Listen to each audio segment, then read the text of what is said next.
rencana-Mu Tuhan, indah bagiku tak terbatas oleh pikiranku. Firman-Mu yang angin, sumber kekuatan, Kau pengharapanku, Kau terbaik bagiku.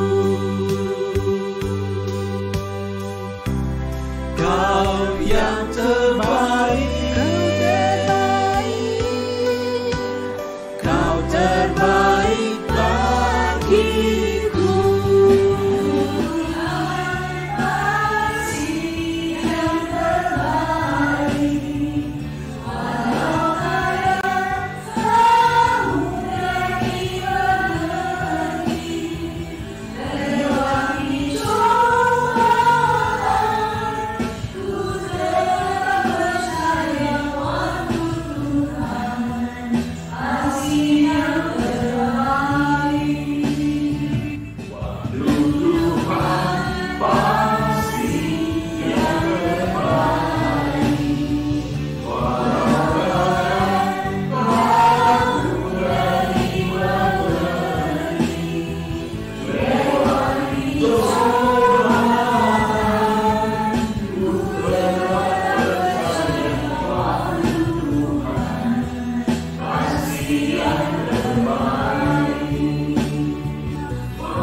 O Lord my God, of triune God, Father, the Son, and Holy Ghost, my Redeemer, of triune God, Father, the Son, and Holy Ghost. He is the Christ, wonderful Counselor. He is the Christ, the Almighty God. He is the Christ, everlasting Father. He is the Christ and Prince of Peace.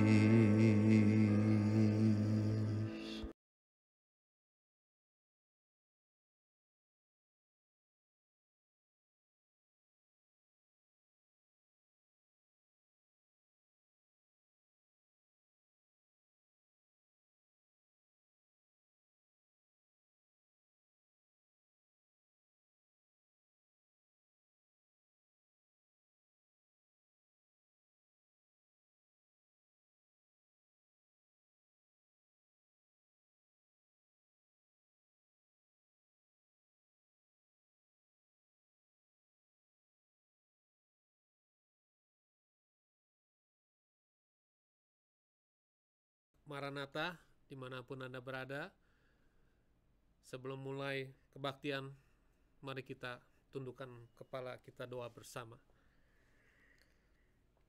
Bapa kami yang di surga, pagi hari ini kami datang kepadamu. Kami ucapkan syukur, terima kasih kalau saat ini kami berada di sini karena anugerah-Mu. Bukan karena kekuatan kita, bukan karena kebaikan kita, tapi karena anugerah-Mu begitu besar untuk umat-Mu yang ada di sini. Kami ingin berdoa untuk kebaktian. Tuhan, biar Roh-Mu yang hadir di tengah-tengah kami. Biar Roh-Mu yang berbicara kepada kami melalui hamba-Mu, Pendeta Ditya Okonirus. Biar apa yang dibicarakan, apa yang dikatakan, itu adalah keluar dari kehendak-Mu ya Bapak. Tolong pimpin acara ini dari awal, pertengahan, sampai akhir. Ampuni dosa-dosa kami yang tidak berkenan. Sucikan kami Biar kami terus dapat mendengarkan firman-Mu dengan jelas dan benar.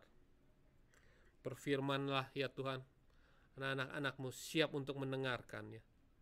Di dalam nama Tuhan Yesus Kristus, kami sudah berdoa dan mengucapkan syukur. Terima kasih. Amin.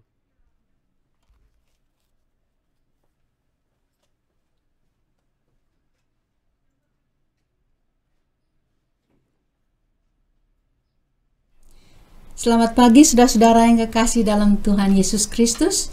Puji Tuhan, kita bisa bersama-sama memuji Tuhan pagi ini.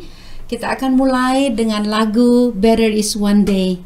Kami mengucap syukur, saya dan Pak Cornelis bisa ada di sini untuk memuji Tuhan bersama-sama. Mari kita menyanyi sama-sama lagu itu, Better Is One Day.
stood and I've seen. Come once again to me. I will draw me to you. I will draw me to you.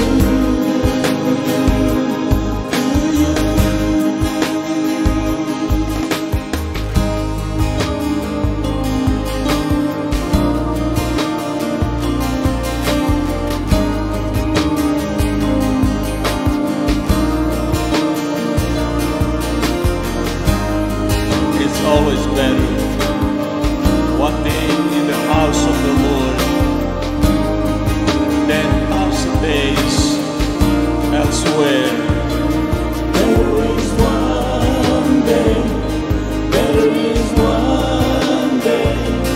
There is one day. Thousands elsewhere.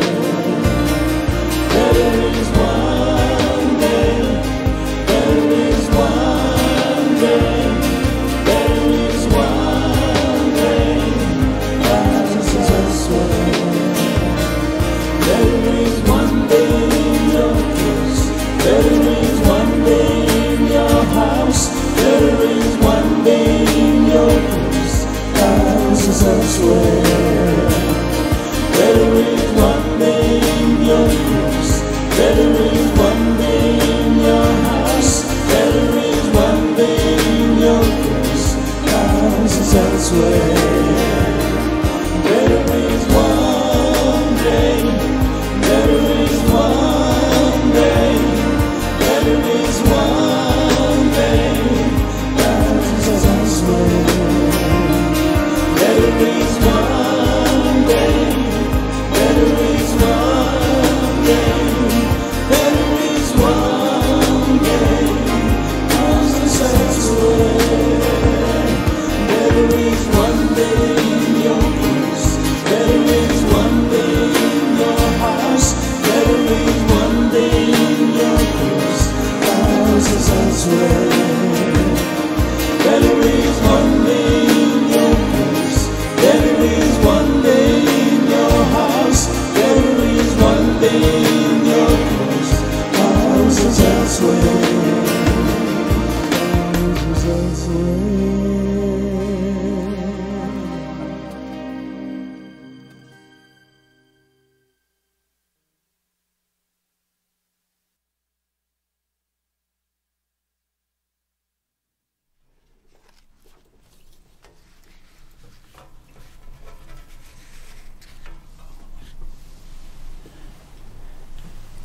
Lagu berikutnya kita akan menyanyi Di Bawah Kepak Sayapmu.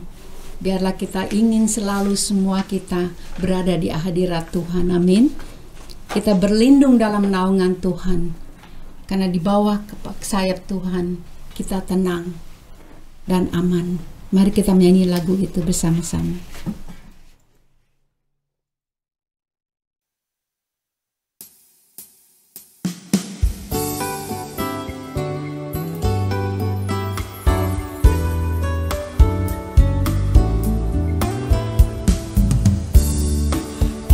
Ingin selalu berada di hadirat-Mu. Aku ingin selalu berlindung dalam naungan-Mu. Di bawah kepak sayap-Mu, Kau bawaku terbang tinggi, melintasi langit biru. Raja Wali. Aku ingin selalu berada di hadirat-Mu. Aku ingin selalu berlindung dalam naungan-Mu. Di bawah kepak sayap-Mu, Kau bawaku terbang tinggi, melintasi langit biru, bagaikan Raja Wali. Bagai Raja Wali, melintasi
ingin selalu berada di hadirat-Mu.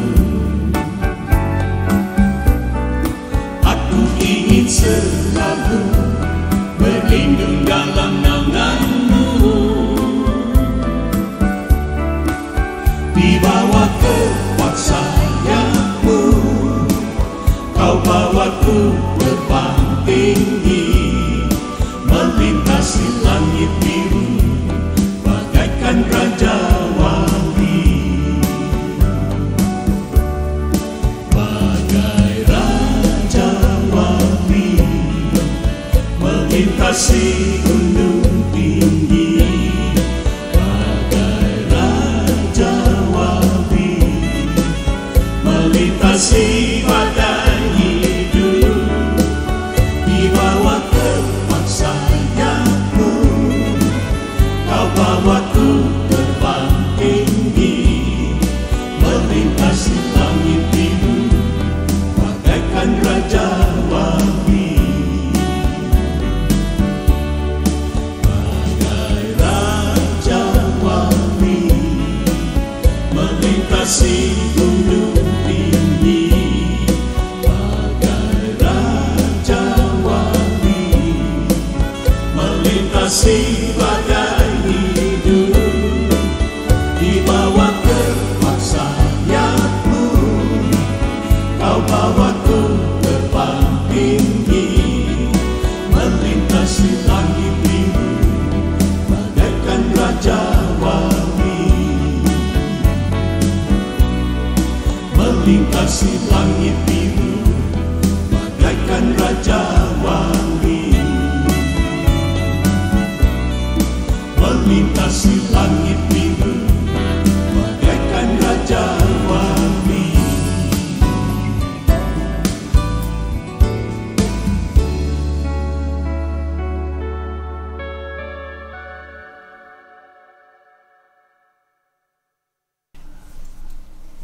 Puji Tuhan, kita bisa merasakan hadirat Tuhan karena di bawah kepak sayap kaki Tuhan Yesus Kristus kita bisa melintasi segala persoalan hidup kita. Amin. Kita terus menyembah Dia dengan menyanyi tiada terukur besar kasih setia Tuhan. Lagu ini cukup dinamik. Kita bisa bangkit berdiri, kita akan menyanyi bersama-sama, kita dengan mengucap syukur karena besar kasih setia Tuhan kepada kita.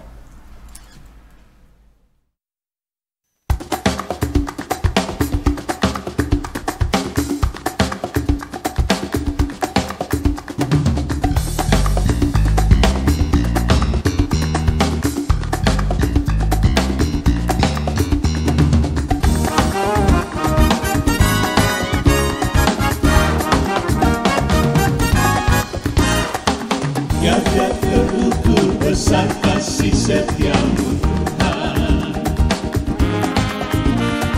panjang dan lebarnya melebihi lautan, jauh tinggi mengatasi langit, dalamnya tak dapat ku selami. Kasih setia-Mu besar selamanya. Kasih setia-Mu besar selamanya. Hatiku bersyukur, jiwaku memuji, mulutku pun bersorak memuji Engkau, Yesus. Ajaib perbuatan-Mu, besar anugerah-Mu, takkan berhenti ku memuji nama-Mu.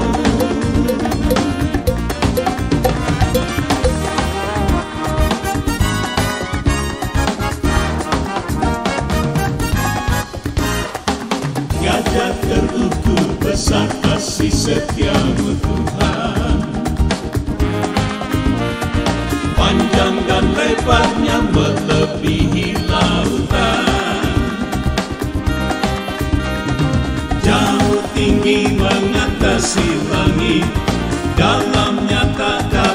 selami, kasih setiamu besar selamanya. Kasih setiamu besar selamanya. Hatiku bersyukur, jiwaku memuji, mulutku pun bersorak memuji Engkau, Yesus.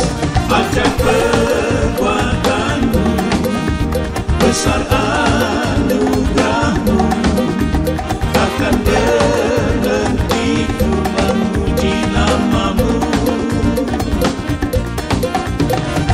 Tiada terukur besar kasih setiamu Tuhan, panjang dan lebarnya melebihi lautan, jauh tinggi mengatasi langit, dalamnya tak dapat ku selami. Kasih setiamu besar selamanya. Kasih setiamu besar selamanya. Kasih setiamu besar selamanya. Kasih setiamu besar selamanya.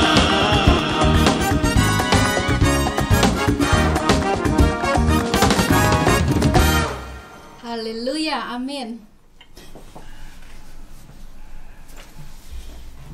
Hati kita bersyukur, benar-benar bersyukur, jiwa kita memuji Tuhan, amin.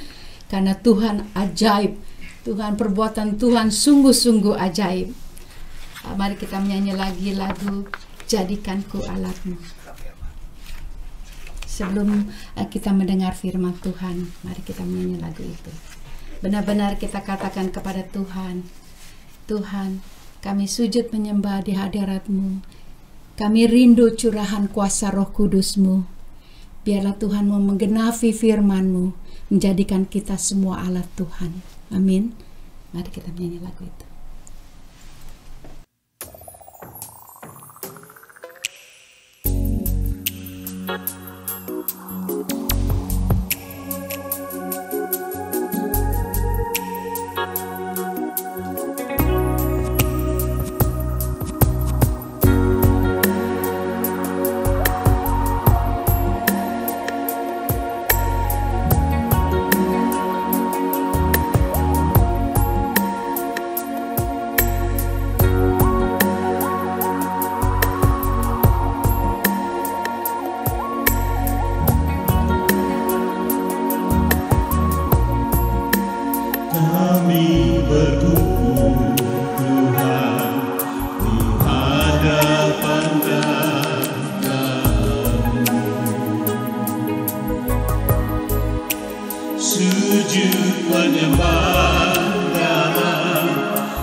Biar belas kasihan-Mu Bapa, penuhi hati kami, curahkan kuasa Roh Kudus, api kemuliaan-Mu membakar hati yang rindu untuk melayani-Mu sampai seluruh negeri ini, sampai seluruh bumi ini dipenuhi api kemuliaan.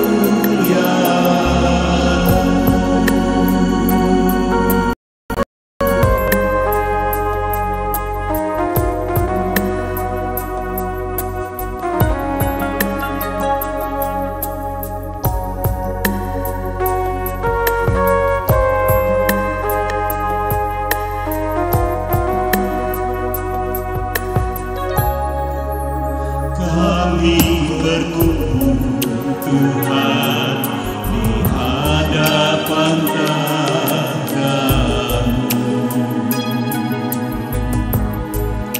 sujud menyembah-Nya, indahnya hadirat-Mu. Kami rindu curahan kuasa Roh Kudus,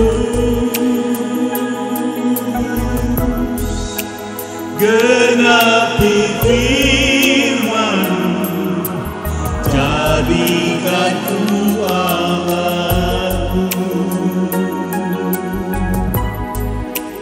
Biar belas kasihan-Mu Bapa, penuhi hati kami, curahkan kuasa Roh Kudus, api kemuliaan-Mu membakar hati yang rindu untuk melayani-Mu sampai seluruh negeri ini, sampai seluruh bumi ini dipenuhi api kemuliaan.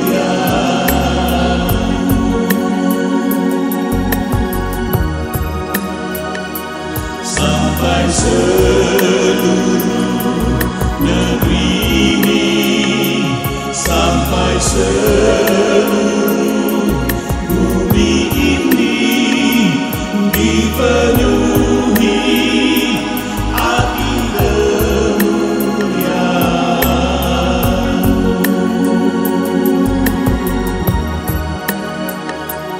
Dipenuhi api kemuliaan.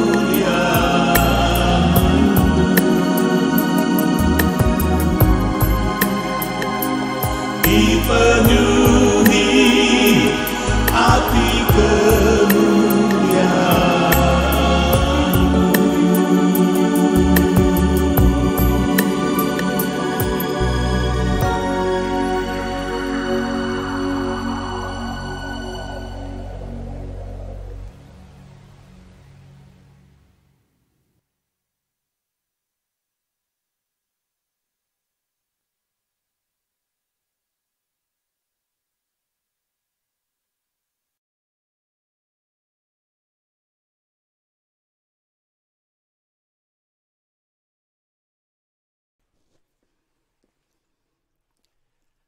Selamat pagi, shalom semua, udah baik-baik. Ya, kami mengucap syukur pada Tuhan atas kemurahan Tuhan kita bisa menyembah sekali lagi, ibadah bersama-sama sini. Saya berterima kasih kawan-kawan yang hadir pada pagi ini, luar biasa.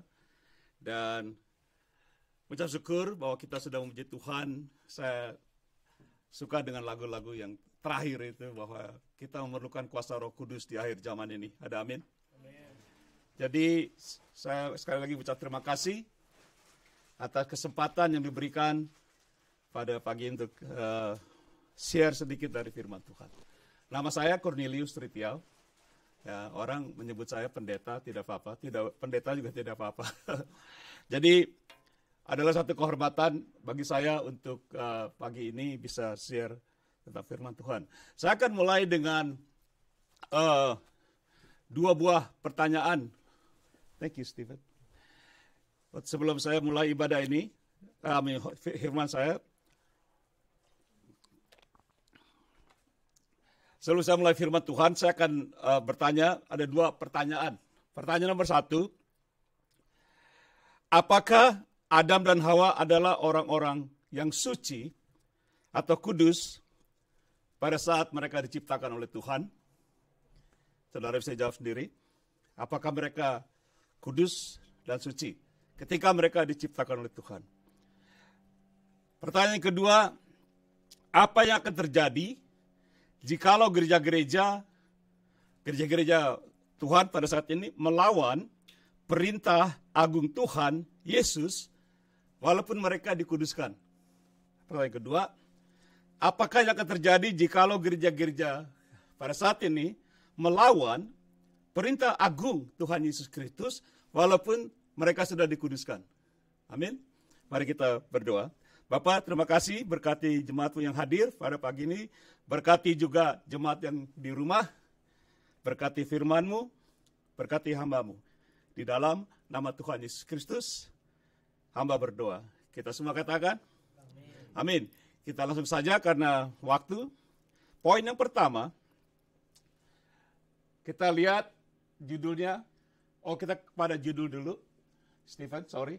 Apakah tugas gereja yang terpenting berdoa, beribadah, atau melakukan perintah amanat agung Tuhan Yesus? Sekali lagi, apakah tugas gereja yang terpenting itu apakah berdoa, beribadah, atau melakukan perintah amanat agung Tuhan Yesus Kristus? Yang terpenting, yang mana tugas itu? Jadi kita akan lihat dari kitab Kejadian, poin pertama, Stephen, poin 1, apa sebabnya Adam dan Hawa jatuh ke dalam dosa? Tadi kita sudah lihat, saya tanyakan apakah mereka kudus dan suci waktu diciptakan. Sekarang poin pertama, apakah yang menyebabkan mereka jatuh ke dalam dosa? Ini kudus dan jatuh ke dalam dosa. Kita baca dari Kejadian pasal 2, Genesis Kejadian 2 dikatakan, lalu Tuhan Allah memberi perintah, katakan memberi perintah. Tuhan Allah memberi perintah kepada manusia. Semua pohon dalam taman ini boleh kau makan buahnya dengan bebas. 17 ayat 17. Tetapi pohon pengetahuan tentang yang baik dan yang jahat itu janganlah kau makan buahnya, sebab pada hari engkau memakannya pastilah engkau akan mati. Jadi di sini Tuhan Allah memberi perintah pada Adam dan Hawa yang kudus dan suci supaya jangan makan pohon ini. Kalau kamu makan pohon ini, kamu akan mati. Nah, yang apa yang membuat Adam mati? Ternyata kita tahu Adam hidup 930 tahun. Lama hidup. Saya 72 tahun aja sudah ngos-ngosan sampai gini. Sering pelari kemana-mana. Ya, tapi yang mati adalah rohani. Terpisah dari Allah. Secara rohani. Bukan secara tubuh. Karena dia hidup beratus tahun. Jadi mereka dikomandokan, diperintahkan oleh Tuhan. Jangan kamu makan. Kamu akan mati. Mati rohani. Terpisah. Poin yang kedua. Apakah perintah yang tertinggi dari Tuhan Yesus terhadap gerejanya? Apakah perintah yang tertinggi? Oke, dari Tuhan Yesus kepada gerejanya. Kita lihat Markus 16 ayat 15 dikatakan, lalu ia Tuhan Yesus berkata kepada mereka, pergilah ke seluruh dunia, beritakanlah Injil kepada segala makhluk. Ini perintah. Nanti kita lihat kenapa kita tahu ini adalah perintah. Kita tahu dikatakan perintah yang agung. Kita baca next verse. Karena itu, pergilah, jadikanlah seluruh bangsa muridku, dan baptislah mereka dalam nama Bapa dan Anak dan Roh Kudus. Nah, ini perintah agung. Ingat, Adam diperintahkan, jangan makan buah. Sekarang gereja juga apa? Diperintahkan untuk memberitakan Injil. Dua-duanya adalah perintah. Yang satu perintah waktu mereka masih kudus, ya, masih suci. Sekarang gereja juga yang dikuduskan oleh Tuhan dari Yesus diperintahkan. Cuma bedanya ini adalah perintah yang agung. Perintah yang tertinggi yang dikatakan sendiri oleh Tuhan Yesus.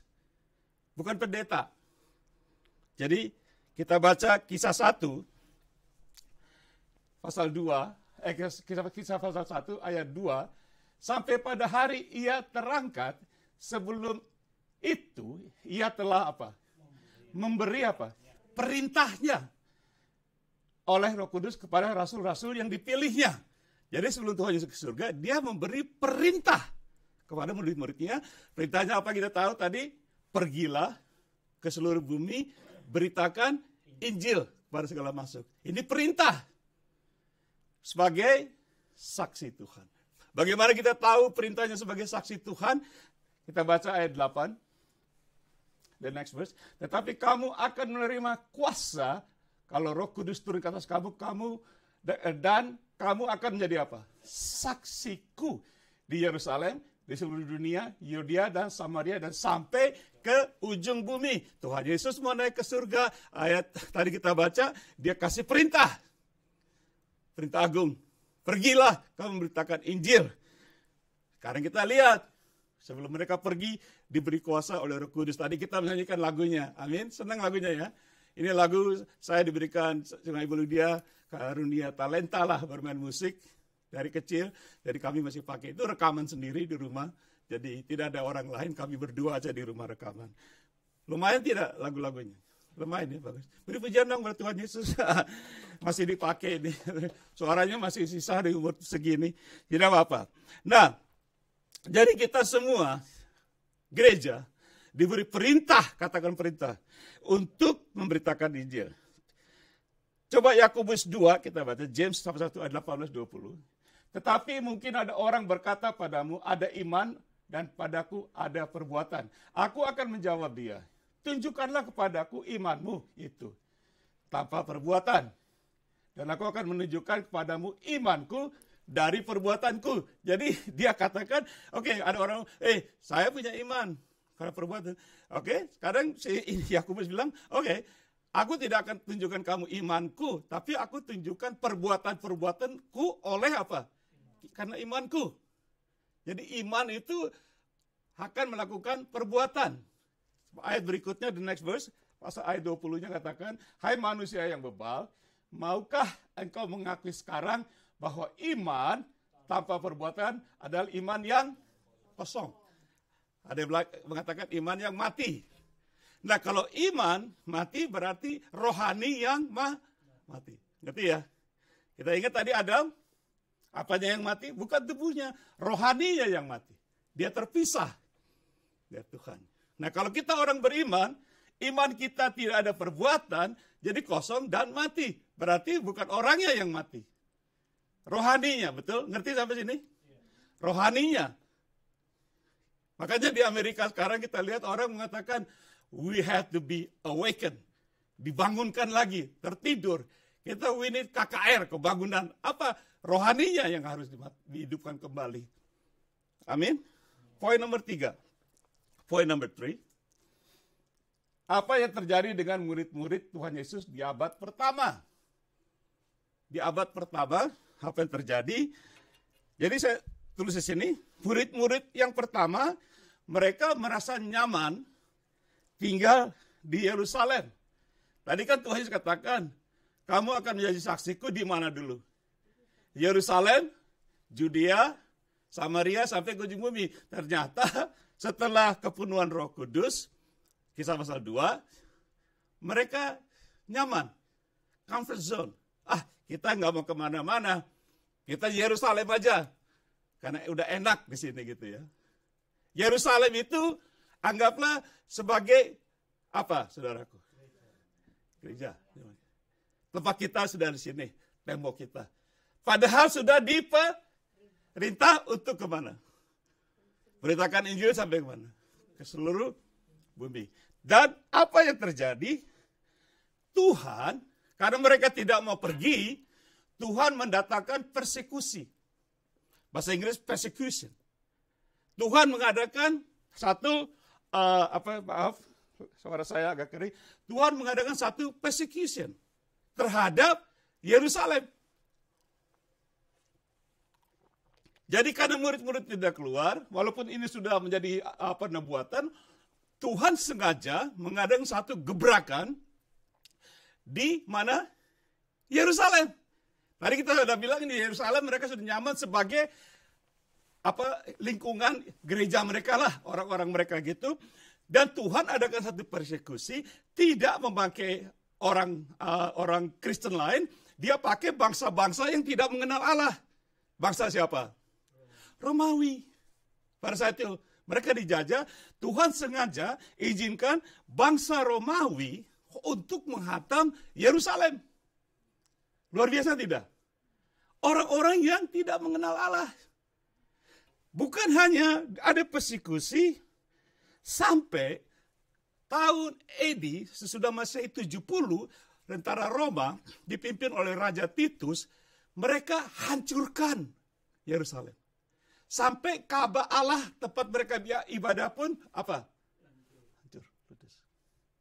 Siapa yang Tuhan pakai? Siapa dipakai oleh Tuhan? Orang-orang Romawi yang tidak mengenal Allah. Loh, kok iso orang Surabaya? Kok iso Tuhan biarkan Ka'bah Allah ludes? Makanya tahun ini kita tidak lihat sekarang kalau kita ke Yerusalem ya, kalian pernah ke Yerusalem, cuma ada tembok aja ya tidak. Coba kita lihat ayatnya. Contoh. Matius 23. Yerusalem. Tuhan Yesus nih menangis.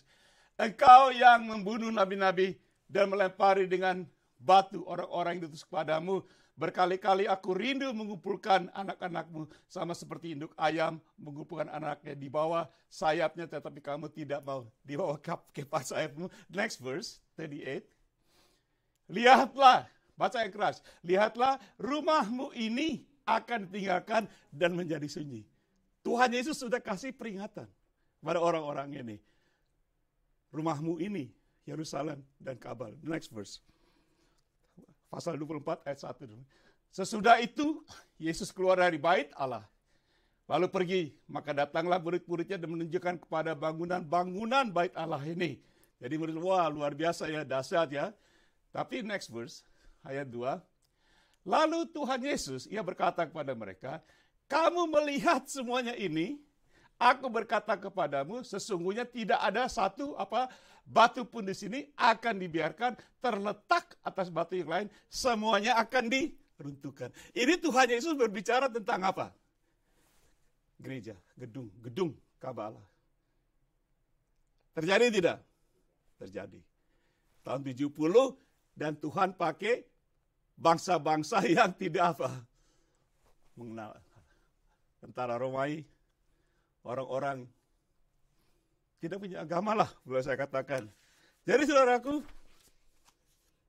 karena apa diizinkan Tuhan terjadi? Karena Tuhan Yesus sudah kasih perintah, khususnya kepada murid-muridnya, jemaat yang ada yang terjadi itu, di ruang atas ada Kirsten. Mereka sudah siap, sudah ada Roh Kudus. Pergi. Mereka tidak mau pergi. Rasanya nyaman. Sehingga setelah ada gebrakan, persecution dari bangsa Romawi, apa yang terjadi, saudaraku? Tebak, apa yang terjadi? Murid-murid terpencar. ke seluruh dunia. Setelah itu, baru murid-murid, oh man, we have to go out. Kita pergi. Ya, dan bukan hanya mereka pergi, saudara, nanti saudara kelak saya akan ceritakan perjalanan murid-muridnya. Sampai yang berani mati buat Tuhan, amin. Petrus disalib lah, kepalanya dibawa. Si Yohanes dibuang di Patmos, sampai sekarang menulis buku segala macam lah gitu. Jadi saudaraku, poin yang keempat, next kita cepat aja ya.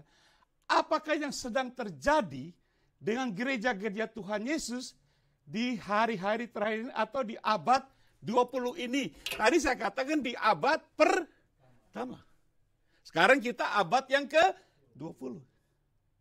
Apa yang terjadi dengan gereja-gereja saat ini?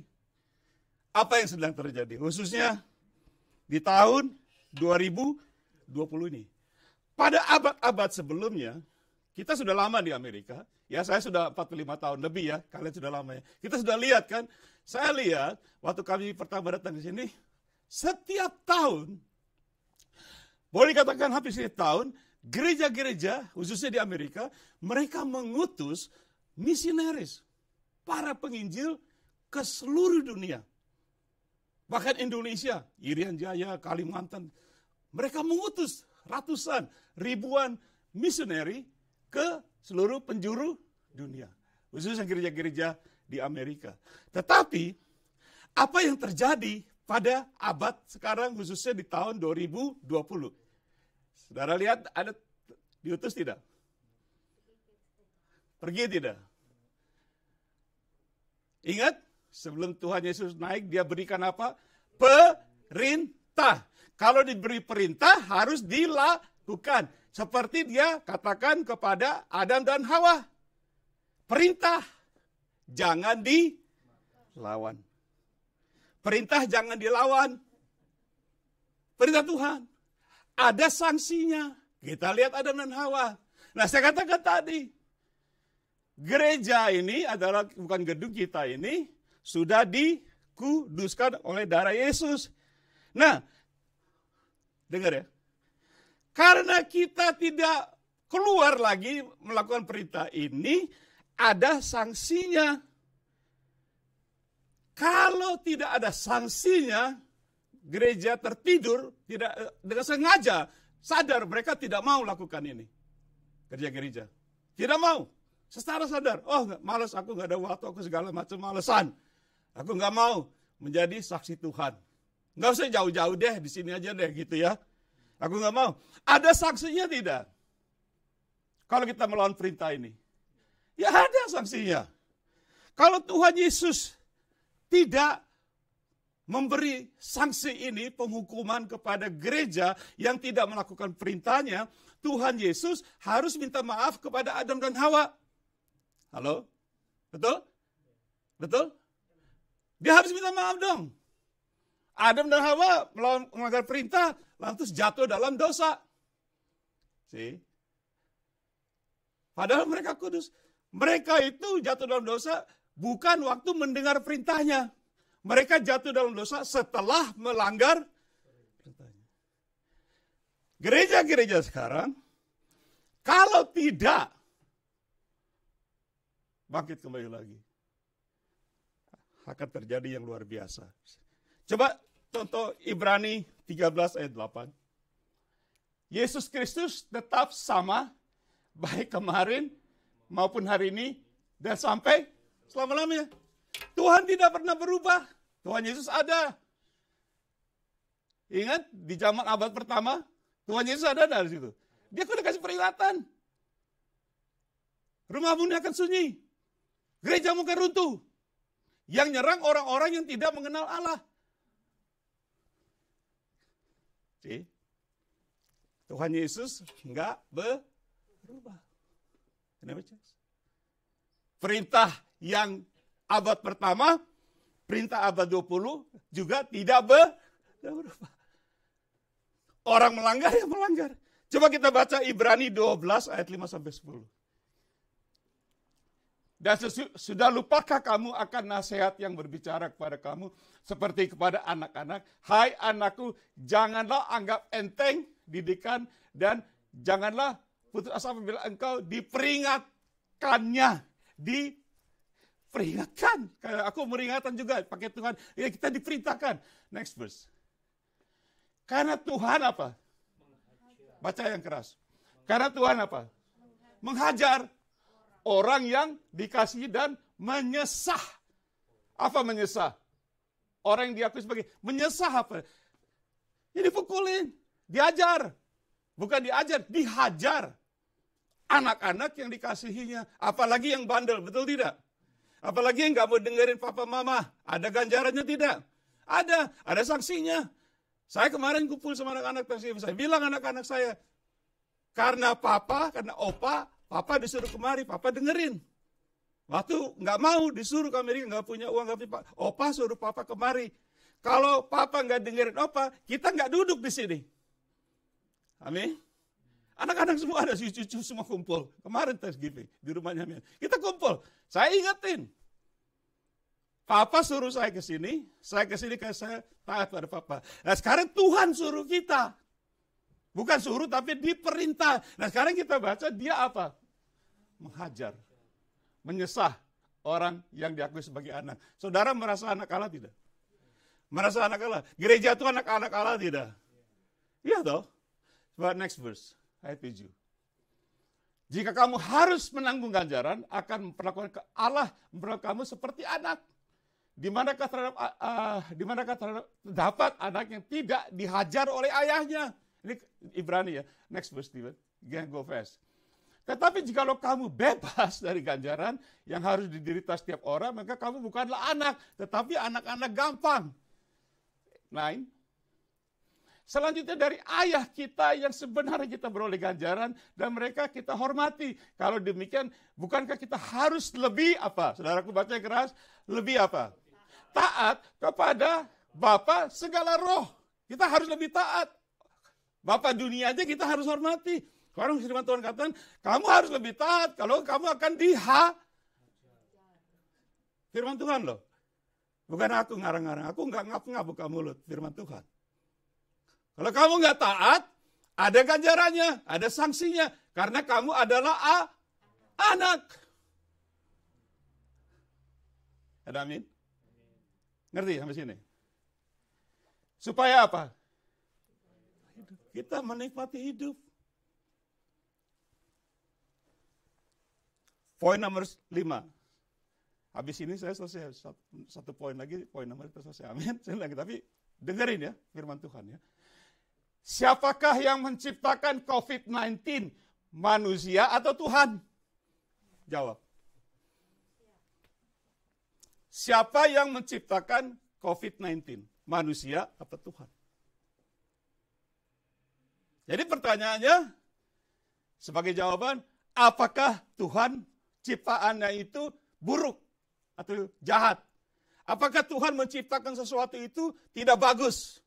Kalau kita mengatakan Tuhan yang menciptakan COVID-19. Banyak orang bilang, oh ini Tuhan nih bikin COVID-19. Saya dengar. Tapi tanya apa Tuhan atau manusia yang menciptakan COVID-19? Kalaupun Tuhan tahu ada COVID-19, tetapi Tuhan tidak hentikan, Tuhan pakai COVID-19 untuk apa? Bukan untuk menindas gerejanya, tetapi untuk memberi ganjaran karena disobedience. Tuhan pakai COVID-19 untuk peringatan kepada gereja-gerejanya karena mereka tidak taat kepada perintah. Dipakai oleh Tuhan. COVID-19. Karena mereka melawan perintah amanah agung. Tuhan memakai orang-orang yang non-Kristen. Karena kita tahu COVID-19 datang dari mana, halo. Tuhan sengaja pakai barang-barang non-Kristen untuk, what's my words? Untuk menutup rumah-rumah ibadah orang Kristen. Amin. Lihat. Tuhan pakai. Kita masuk Kita lihat mereka ibadah di mana? Di luar. Untungnya gedung ini nggak hancur, saudaraku.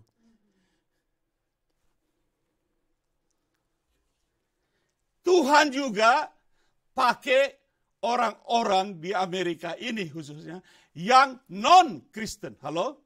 Yang non-Kristen government untuk menutup apa? Untuk menutup apa? Bukan orang Kristen yang menutup gereja ibadah, orang yang non-Kristen, halo, ditutup. Nah kita berdoa, Tuhan kok yang ini, Tuhan, piik, iki, apa, what's going on? Karena kita melanggar perintahnya. Halo, ada ganjaran.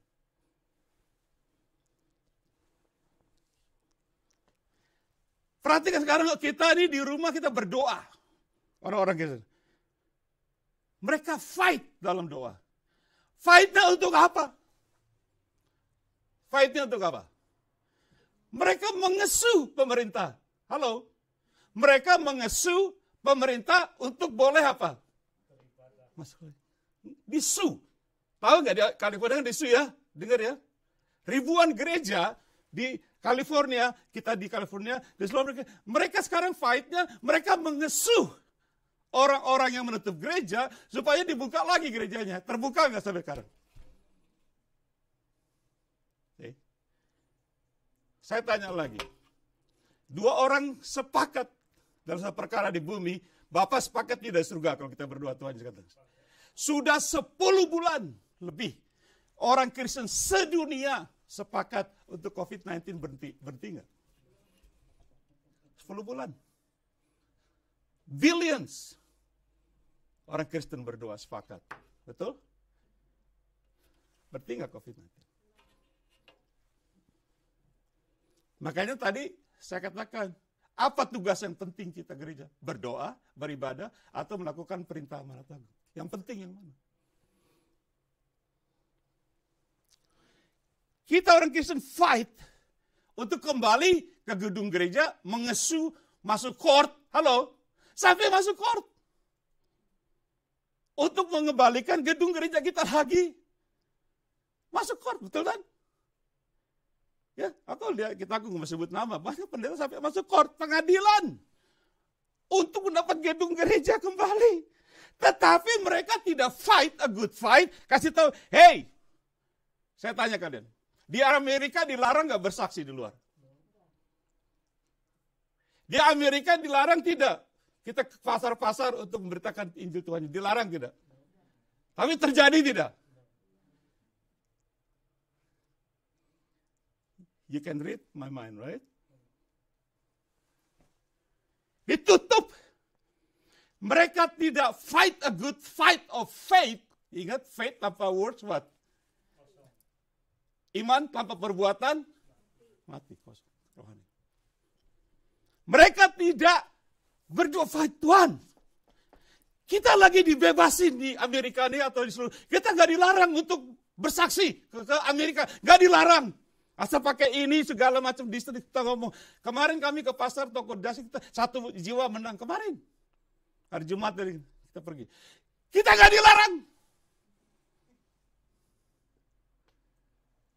Nggak usah masuk court, nggak usah ngesu pemerintah. Kita nggak dilarang, nggak usah ngesu pemerintah. Itu bersaksi bagi Tuhan. Kita pergi nggak? Kita pergi nggak? Kalau kita nggak pergi ada sanksinya tidak? See?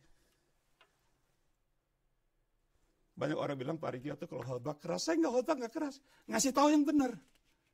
Beda ya tidak, Pak George? Ngasih tahu yang benar. Saya dikasih ilham sama Tuhan, kamu kasih tahu ini gereja-gereja.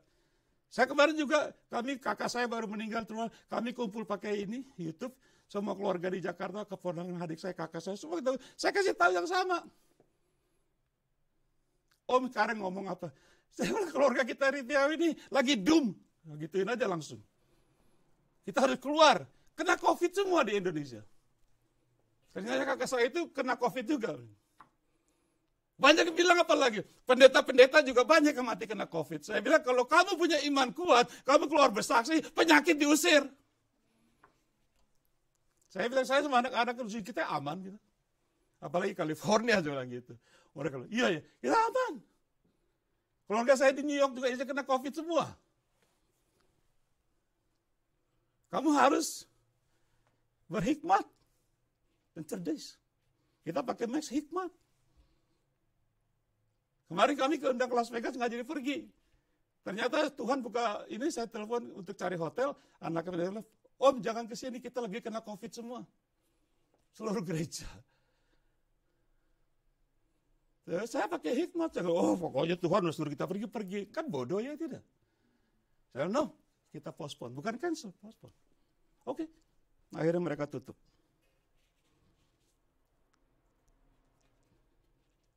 Siapa yang menciptakan COVID? Siapa yang menciptakan COVID? Manusia. Saya kasih ayat coba contoh. Kejadian 1. Ini yang diciptakan oleh Allah, bukan manusia. Kalau Allah yang menciptakan, hasilnya apa? Ya tidak. Maka Allah melihat segala yang dijadikannya atau diciptakan itu sungguh-sungguh apa? Baik. Kalau Allah yang menciptakan, setelah penciptaan dunia ini, 6 hari, diciptakan bagus ya. Bukan satu, berapa? Semuanya. Binatang-binatang bagus, monyet-monyet, gajah-gajah, dinosaur. Semuanya baik. Itu yang diciptakan Allah. Coba kita lihat Yakobus 1:17, next verse, Stephen. Setiap pemberian yang baik dan setiap anugerah yang sempurna datangnya dari atas, diturunkan dari mana? Dari Bapa segala terang, padanya tidak ada perubahan dan bayangan karena pertukaran. Tuhan nggak gantiin kiri nih, gue kasih lu yang jahat. Enggak. Dia setiap dia kasih, sempurna itu adalah semuanya baik. Tetapi dia izinkan COVID-19. Dia izinkan orang-orang yang tidak percaya Tuhan untuk tutup gereja. Sudah berapa bulan? Hampir setahun. Nah kita berantem sama pemerintah. Tapi kan berantem, lu gak usah berantem sama gue, ada tuh banyak tuh jiwa di luar tuh. Amin. Siapa yang, how many of you get this? Let me see your hands. How many of you get this? Nah saya serius loh. Saya gak main-main. Contoh saya tanya kalian, boleh gak tanya? Kapan terakhir kalian ingat, terakhir kalian ingat kalian berdoa dengan satu jiwa di luar gedung gereja, berdoa. Siap Tuhan Yesus dan berdoa dengan mereka. Terima Tuhan Yesus. Kapan terakhir kita bikin? Kapan terakhir kalian di rumah bikin? Keluar, diperintahin Tuhan. Kita nggak dilarang Tuhan, nggak dilarang pemerintah untuk bersaksi di Amerika. Kapan terakhir kalian ingat keluar memberitakan Injil? Kapan terakhir? Ingat nggak? Dan kita rasa nyaman. Nggak usah, nggak apa-apa. Tuhan baik. Hey, no way. Ya, Tuhan baik. Dan kita disuruh, diperintahkan. Kecuali saudara tidak merasa seorang gereja. Gereja adalah artinya apa? Tubuh Kristus. Kita. Kalau kita disuruh nggak mau, ada sanksinya. Diperintah kita. Siapa yang rasa mau pergi sekarang? Siapa yang memberitakan Injil? Saya kasih tahu saudara, kalau Tuhan izinkan hancurkan Yerusalem, kira-kira rumah kita rusak nggak? Hah? Di rumah nih, beribadah, Tuhan ini kami. Saya ngomong sama keluarga saya kemarin, baru kemarin saya bilang, kamu ngumpet di rumah. Kamu terang dunia, kita simpan di tembok ini, kita simpan gantang kita ini di tembok. Tembok rumah kita simpan terang Tuhan. Kita jadi garam yang nggak berguna. Terang nggak? Kristen nggak berguna. Saya ngomongin diri saya juga. Bapak Ibu jangan pikir Pak Rituan nunjuk. Enggak, saya juga. Makanya saya lakukan. Saya juga. Saya mau. Ini kalau kita nggak di suruh ngumpul-ngumpul, saya udah pokoknya ada kesempatan. Walmart itu gereja saya. Home Depot gereja saya. Apalagi park. Bukan saya arogan. Dan saya tahu ini semua 40 tahun yang lalu saya belajar. 40 tahun yang lalu saya sekolah di sini. Baiklah saya sekolah, saya sudah tahu ini. Saya sudah tahu ini, perintah ini. Dan kita tidak lakukan. Ada amin? Mau diselesaikan tidak khotbah ini? Ya, poin terakhir. Tuhan Yesus Kristus akan, siapa yang setuju? Siapa yang setuju kalau Tuhan Yesus Kristus akan segera datang kembali? Siapa yang setuju? Man, I hope tonight. Saya harap Tuhan datang ini hari, Tuhan. Tuhan, aku udah capek juga nih. Udah umur segini ya. Tapi saya juga masih jaga kesehatan. Kita jaga kesehatan. Saya ini aja belakang ada kakak saya meninggal, ada duka cita. Tetap saya masih setiap hari itu keluar main basket di belakang rumah sendirian, di panas-panas terik main basket sendirian. Bukan 1 menit 2 menit, saudaraku, 1 jam. 1 jam sendirian. Itu Ibu Lydia saksinya. Malah sekarang dia nyuruh, yaudah kamu keluar sana, ada matahari bagus katanya. Diingetin sama dia. Bukan 10 menit, orang bilang exercise setiap hari 5 menit udah cukup. No, 1 jam saya main keringetan, mandi, besok main lagi. Hari Minggu ya jangan dong. Tuhan Yesus akan datang kembali segera. Bahkan dia bilang sendiri, I will come soon.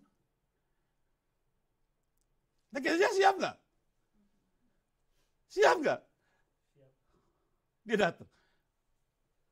Dia sendiri bilang, anak manusia datang kembali, apakah dia ketemukan See? Dia tidak cari gedung, orang Kristen dia cari. Iman tanpa perbuatan? Mungkin firman Tuhan lagi bilang, anggaplah kesabaran Tuhan untuk kita bertobat.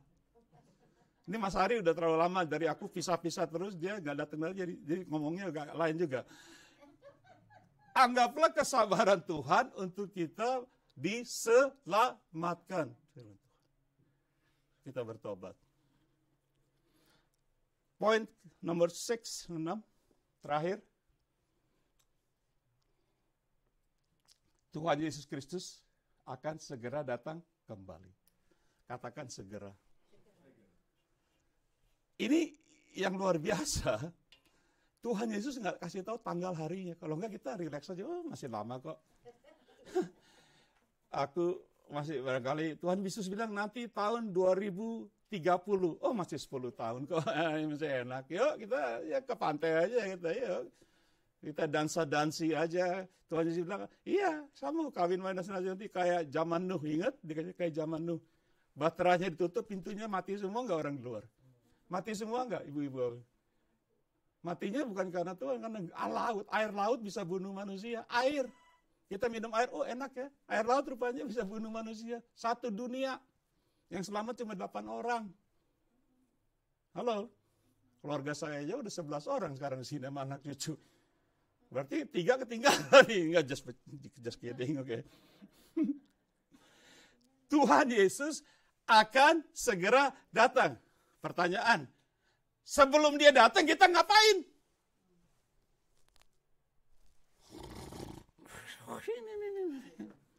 Masih lama kok. Itu. Sebelum dia datang. Iya, Ci, begitu. Oh, masih lama kok. Yuk pesta aja, yuk kita. But that is exactly what we're doing. Gereja-gereja udah kasih peringatan. Aku datang seperti nggak tahu kamu. Nggak ada tuh maling mau masuk rumah. Ntar malam gua mau datang ya, jam segini. Lu jangan di rumah ya. Oke, gua keluar daripada dibunuh. Maling aja nggak ngasih tahu. Tuhan bilang kan seperti pencuri. Tuhan Yesus akan datang segera. Kita baca Matius 3 ayat 1-3. Pada waktu itu tampillah Yohanes Pembaptis di padang gurun Yudea dan memberitakan, next verse, Stephen, number 2. Yang keras Bapak Ibu. Sebab kerajaan sorga sudah dekat.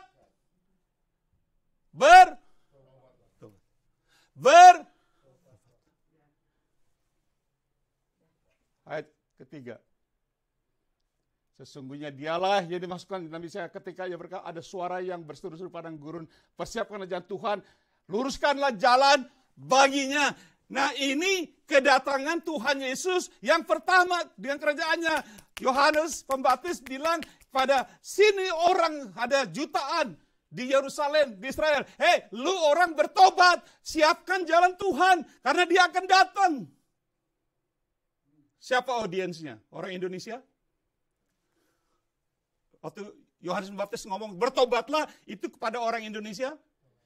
Kepada orang Amerika? Kepada biji mata Tuhan. Kepada orang-orang Israel, Andre. Biji mata Tuhan. Tapi Yohanes Pembaptis bilang apa? Lu orang mesti bertobat untuk apa? Menyambut apa? Sudah, bertobat. Siapkan jalan Tuhan. Luruskan jalan. Bertobat. Kita bertobat nggak? Gereja bertobat nggak? Ingat, Adam dan Hawa kudus, melanggar perintah Tuhan, jatuh dalam Gereja dikuduskan, kalau lawan perintah nggak lawan, dia akan jatuh dalam. Oleh sebab itu gereja harus bertobat. Makanya itu kata kebangunan rohani. Oh, ini the great awakening. Loh, selama ini lu tidur, mesti dibangunin. Halo. Saya nggak ngarang ini firman Tuhan, amin. Siapa yang percaya kalau saya ngarang ini? Saya nggak ngarang. Saya nggak suka ngap-ngap. Terakhirnya ada pendeta bilang, kayaknya saya udah ajarin. Katanya orang lahir baru, orang udah selamatkan bisa masuk neraka. Kan aneh.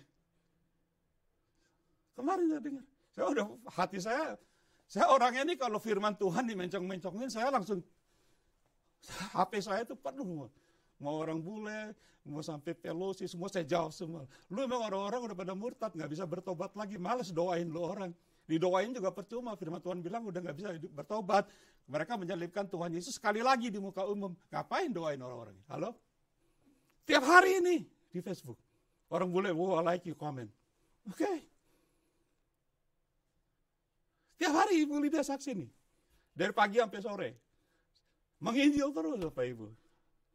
Bukan saya searogan. Kita bisa pakai media, bisa pakai apapun.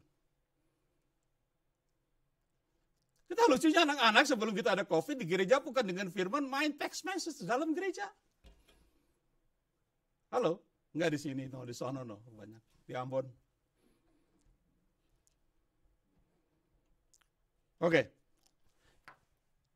Bertobatlah kamu, siapkan jalan Tuhan, menyambut kedatangannya. Coba kita baca Matius 24 ayat 14.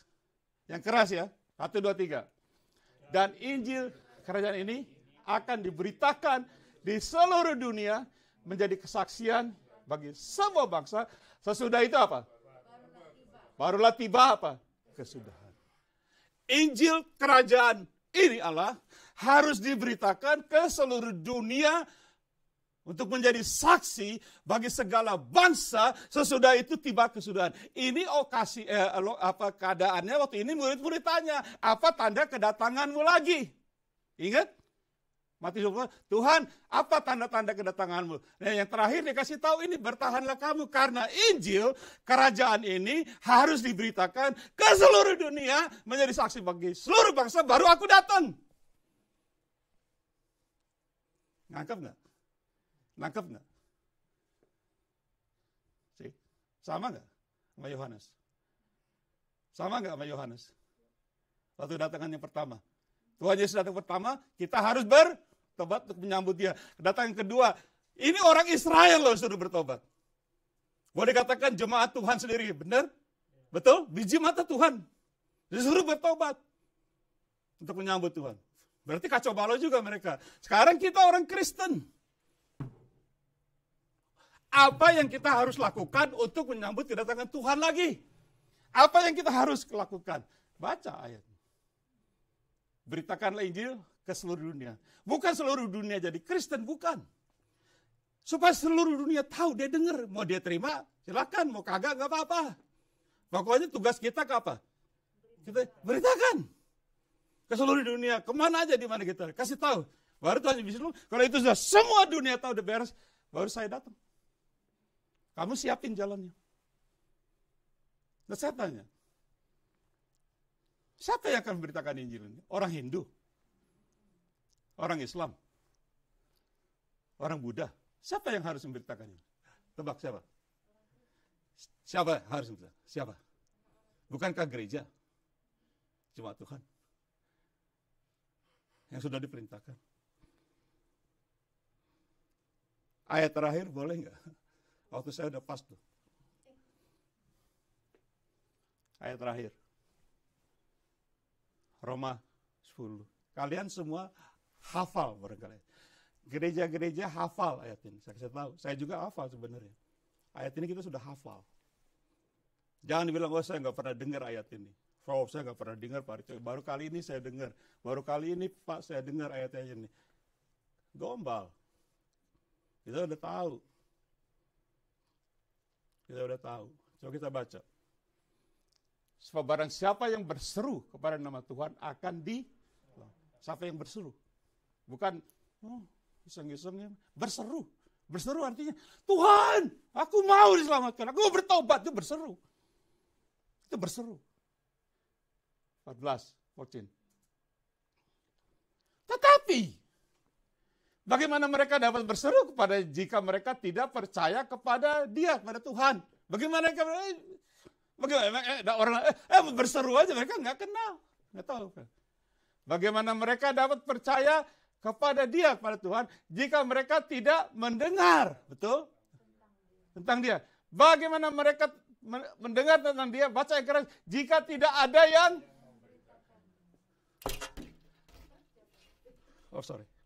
kita ini sekarang gereja. Sorry, Steven. Thank you, Steven. Saya lagi semangat nih Bapak Ibu. Ini Roh Kudus nih benar-benar bilang Pak Rito hantar. Tepuk tangan dong buat Tuhan nih. Saking semangatnya ini. Untung mikrofonnya nggak mental ke Andre. Marah. Pak Rito mahal dong. Gue bayar, gue ganti. Gue lagi semangat nih. Amin. Bapak Ibu saya lagi semangat. Jangan bilang Pak Rito khotbahnya keras. Enggak, ini kasih tahu yang benar. Ngasih tahu yang benar nih. Kita bilang orang Kristen, Pak Rito nggak usah, kita doain aja orang-orang ini. Halo? Kita doain aja supaya mereka bertobat. Kita doain aja supaya mereka terima Tuhan. Kita doain supaya bertobatnya orang-orang itu. Ora etla, bora iman tanpa perbuatan. Mereka harus mendengar karena ada yang memberitakan. Bukan mendoakan. Doa nggak cukup. Doa motivates our action. Oh Tuhan, aku minta ayam goreng dong, turunin ayam goreng. Ini hari apa ya? Pizza Tuhan, kita berdoa, kita tungguin setahun turun nggak ayam goreng? Turun nggak pizza? Udah berdoa 2 tahun kali nggak cukup doa. Udah berapa puluh tahun kita mendoakan 1 jiwa, dia nggak bertobat. Halo, mungkin kakak kita, halo, mungkin adik kita, mungkin mama papa, mungkin abang, paman, dan sebagainya. Kita doakan, udah berapa puluh tahun, kok nggak berubah-berubah? Lu ngomong sama dia.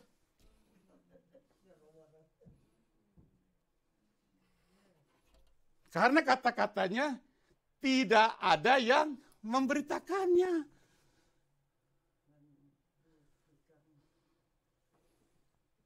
Ayat 15a. 15a. Dan bagaimana mereka dapat memberitakannya jika mereka tidak. Ini gereja udah diutus 2020 tahun yang lalu. Bukan diutus, diperintahin. Pergi. Nih gua kasih Roh Kudus. Kalau kita nggak pergi, Roh Kudus nggak bekerja. Emang Tuhan bodoh? Saya udah penuh Pak. Kita ada ibadah urapan. Pak ini hari urapan mau diapain? Jadi kurap. Perintahnya bukan nongkrong berdoa, perintahnya harus pergi memberitakan. Dan kita harus anak-anak Tuhan, kita jangan melanggar perintah Tuhan. Ada sanksinya, ntar lu dihajar sama Tuhan. Tuh, ini gue orang Jakarta ini, sorry aja. Kalau Jawa, keluarnya Jawa barangkali. Saya bilang sama anak-anak saya kemarin, Papa ini mengucap syukur sama mama karena papa nggak ada masalah dengan kalian. Kita nggak ada masalah. Kalian bikin tugas papa ini gampang banget gitu sebagai ayah. Nggak usah berantem sama anak-anak. Halo? Nggak usah lu kasih gua duit dong, udah kaya, udah gini. Nggak ada itu di rumah kita, nggak ada. Hari sama Melina saksi tuh. Kita duduk, kita bilang, kamu bikin tugas papa gampang banget nih sama mama. Kamu nggak bikin kita susah, kita nggak bikin kamu susah. Kita damai sejahtera. Bukan sarogan, ini true story. Tapi bilang mana anak saya, papa udah keliling dunia nih, kemana papa pergi orang rusaknya keluarga. Sama anak aja nggak nyambung ngomong. Bagaimana berdoa? Karena nggak dibawa keluarganya untuk memberitakan. Ada sanksinya. Berdoa aja nggak cukup. Saya bawa anak-anak saya keliling dunia. Dari mereka masih umur 7-8 tahun, bisa apa sih anak umur SD? Saya bawa sampai ujung Ambon. Sampai Surabaya, Malang, Prigen. Kita pernah masuk keliling. Amin. Kita akan tutup nih. Saudara mau diutus? Andre mau diutus? Mau diutus? Saya bilang sama keluarga saya kemarin, wow kita asal ngikut Tuhan Yesus aja udah beres. Gombal. Bodoh. Kenapa? Kan ikut Tuhan Yesus udah beres. Bodoh. Orang yang ngikut Tuhan Yesus, belum tentu dia akhir hidupnya berbahagia. Masa? Lihat aja Yudas. Petrus, udah 3 tahun ngikutin Tuhan Yesus, akhirnya apa? Akhirnya apa? Dia sangkal. Sampai akhirnya tantang Tuhan, lu ngasihin gua nggak apa? Dia bertobat. Karena oke, sekarang saya pergi. Mati, silakan guru. Kepala saya di bawah sekali-kali. 3 tahun ngikut Tuhan. Saya bilang, orang yang mau menderita untuk Tuhan Yesus itu yang benar. Pikul salib, menderita itu adalah orang yang paling berbahagia. Tuhan bilang, berbahagialah kamu jika kamu dianiakan namaku. Amin. Saudaraku, saya akan tutup. Apa aplikasinya? Aplikasinya apa? Saya 1 menit lagi ya, boleh. Jadi sekali lagi, apa tugas yang terpenting dari gereja-gereja Tuhan? Khususnya now, sekarang. Saudara tebak apa? Tugas yang terpenting apa? Jangan sampai kita ibadah di luar.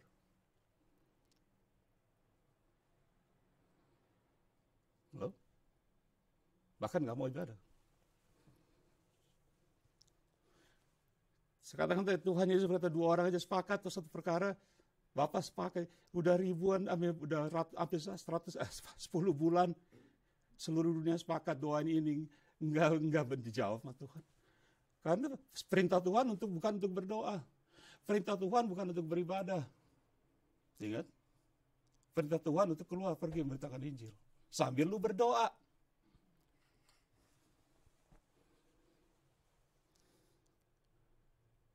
Saya yakin dan percaya. Bukan saya nggak suka itu jadi orang, oh saya punya nubuatan. Saya nggak suka gitu. Cuma saya kasih tahu. Saya yakin kalau seluruh gereja baru keluar bangun memberitakan Injil lagi, COVID-19 berangkat. Saya bilang orang yang menang dalam COVID-19 adalah orang yang imannya kuat, adalah orang rohani. Lari itu penyakit. Siapa yang mau melakukan perintah agung? Saya lagi. Haleluya sih deh. Keluarga kita jadi enak. Andre mau melakukan perintah agung? Bapak-bapak, ibu-ibu di rumah. Saya rasa saya nggak usah ngomong banyak lagi, udah jelas. Doanya gimana? Doanya gimana? Tepuk tangan untuk Kohen. Udah berapa tahun kita tahu itu? Oke, mari kita berdoa. Seperti Kohen katakan Tuhan. Kami akan sepakat mengatakan, bapak-bapak, ibu-ibu di rumah, saudara, hari ini, 1, 2, 3. Inilah aku Tuhan, utuslah aku untuk melakukan perintahmu yang agung. Semua katakan. Untuk melakukan perintahmu. Bapak surga, terima kasih Tuhan, firman-Mu sudah jelas, sudah selesai. Tapi hamba berdoa ya Tuhan, supaya Roh Kudus-Mu yang ada dalam hati kita masing-masing mengiang-iangkan firman Tuhan ini Tuhan. Bahwa apa yang terjadi di dalam gereja-gereja dunia ini di mana saja, seluruh dunia terhadap gereja khususnya, bukan kesalahan Tuhan, bukan. Tapi Tuhan sedang mendidik gereja-Mu sendiri karena mereka melanggar perintah-Mu.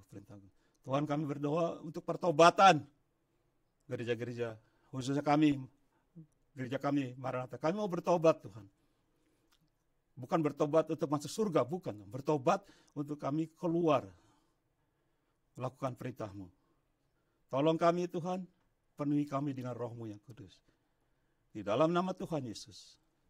Semua yang percaya katakan, amin. God bless you guys. Terima kasih.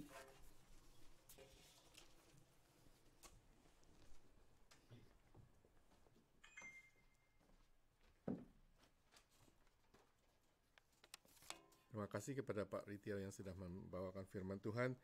Biar akhirnya firman Tuhan ini kita bukan dengar saja, tetapi kita bisa melakukannya.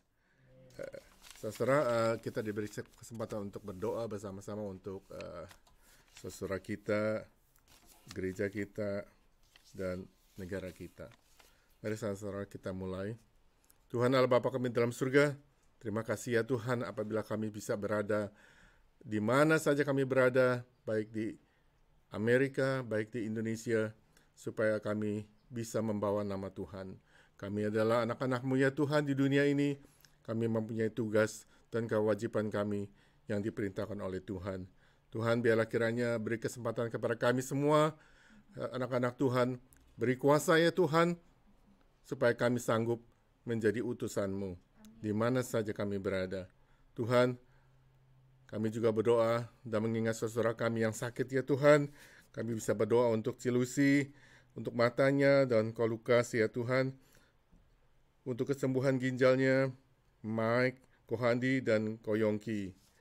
Tuhan, biarlah kiranya di tengah kesulitan dan kestragalan yang mereka hadapi, biarlah kiranya mereka tetap mengingat Tuhan yang dengan penuh kasih, dan tetap memelihara mereka ya Tuhan, dan pelihara iman mereka ya Tuhan. Tuhan, kami juga berdoa untuk Ciliani, Ko Yakobus, dan papinya Feby yang dalam recovery juga ya Tuhan. Biar kiranya mereka juga tetap berharap untuk mendapat kesembuhan daripada Tuhan. Tuhan, kami berdoa untuk para orang tua ya Tuhan, Tante Ing, Tante Hermina, Tante Juliana, Ai Vivi, Tante Trace, Tante Christina, Om Tim, dan Pak Sugianto dan istrinya, biar kiranya tetap kami bisa bahagia melewati hari sisa-sisa hidup kami ya Tuhan di dalam dunia ini, karena kami mempunyai pengharapan ya Tuhan di hadapan Tuhan, dan Tuhan memelihara dan menjauhkan kami ya Tuhan, anak-anak Tuhan semuanya Tuhan daripada segala penyakit ya Tuhan yang mengancam kehidupan kami. Biar kiranya kami tetap dilindungi ya Tuhan, karena kami percaya bahwa Tuhan penuh dengan kuasa dan Tuhan sanggup melakukannya itu Tuhan. Terima kasih ya Tuhan untuk segala berkat dan pemeliharaan Tuhan untuk semua anak-anak-Mu ya Tuhan. Dan kami menyerahkan juga gereja ini, negara kami, negara Amerika dan negara Indonesia ke dalam tangan Tuhan. Hanya di dalam nama Tuhan kami Yesus Kristus kami berdoa ya Tuhan. Amin. Amin.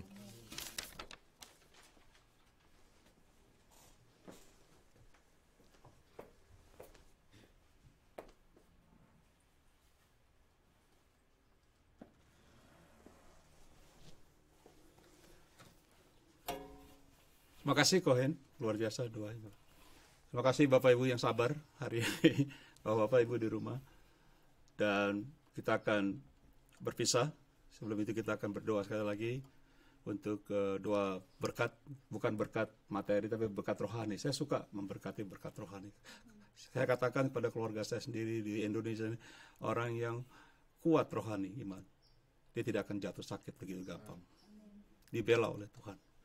Oke? Mari kita berdoa. Akhirnya Bapa di surga, kami minta syukur, terima kasih. Kami akan berdoa untuk Engkau menurunkan berkat-berkat surgawi ya Tuhan. Karena tadi firman mengatakan, karena segala yang baik, segala yang sempurna, datangnya dari atas, dari Bapa yang Maha Kasih. Berkat-berkat yang dari surga itu berkat-berkat rohani. Ya Tuhan, tolong jemaat kami di Maranatha ini, sungguh-sungguh kami dipenuhi dengan kuat kuasa Roh Kudus-Mu ya Tuhan. Jadi saksi-Mu, kami dipenuhi dengan berkat rohani yang luar biasa. Kami melakukan iman kami tiap hari. Bapak-bapak, saudara, ibu-ibu yang dikasih Tuhan, angkat tangan kita. Kita menerima berkat rohani. Kiranya kasih Bapa, kasih yang sangat rohani, kasih yang sangat luar biasa, kasih yang kekal, kasih yang selamanya, kasih yang agape, tidak pandang bulu, siapa saja. Dan kasih yang selama-lamanya.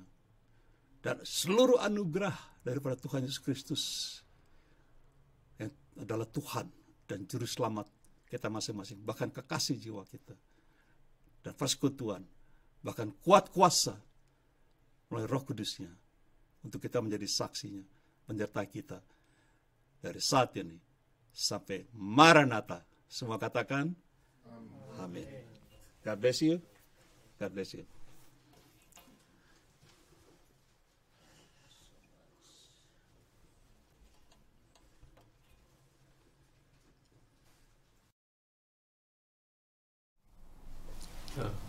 Lagu yang terakhir sebelum kita pulang, kita mengucap syukur kalau Tuhan sudah memberikan kita kekuatan melalui firman-Nya, dan biarlah kita pulang dengan sukacita yang dari Tuhan. Mari kita semua sama-sama menyanyi lagu Maranatha, Maranatha. Amin. Amin.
Sembah Sang Raja, ya Yesus, Maranatha datanglah.